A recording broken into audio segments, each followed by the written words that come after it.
AI summit मध्ये अव्यवस्था, startup आणि देशाच्या प्रतिमेवर प्रश्नचिन्ह।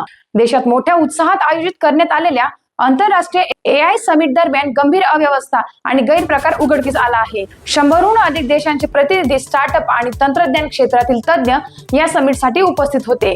मात्र समिटच्या पहिल्याच दिवशी देशातून आलेल्या अनेक स्टार्टअप फाउंडर्स आणि प्रतिनिधींना अचानक बाहेर काढण्यात आल्याचा आरोप करण्यात आला आहे। कारण VVIP मूव्हमेंट आणि पंतप्रधान मोदी यांची उपस्थिती होती। या कठोर सुरक्षेच्या वातावरणातही एका बेंगळुरू स्थित कंपनीचे AI व टेक प्रोडक्ट त्यांच्या स्टॉल मधून चोरीला गेल्याची गंभीर आरोप करण्यात आला आहे। NSG कमांडो, स्टॉल टीम आणि कडेकोट सुरक्षा असतानाही चोरी झाल्याने सुरक्षेवर प्रश्न उपस्थित होत आहेत। याशिवाय गलगोटिया युनिव्हर्सिटीवर चीनी कंपनीने विकसित केलेल्या रोबोटला स्वतःचा म्हणून आरोप करण्यात आला आहे। संबंधित चीनी कंपनीला सोशल मीडियावरती स्पष्टीकरण द्यावे लागले असून रोबोटवरील कंपनीचे स्टिकर आणि प्राइस टॅग अजून काढलेले नसल्याची माहिती समोर आली आहे। समिट दरम्यान wifi, UPI payment, food stall व्यवस्था आणि बसण्याच्या सुविधांचा अभाव दिसून आला।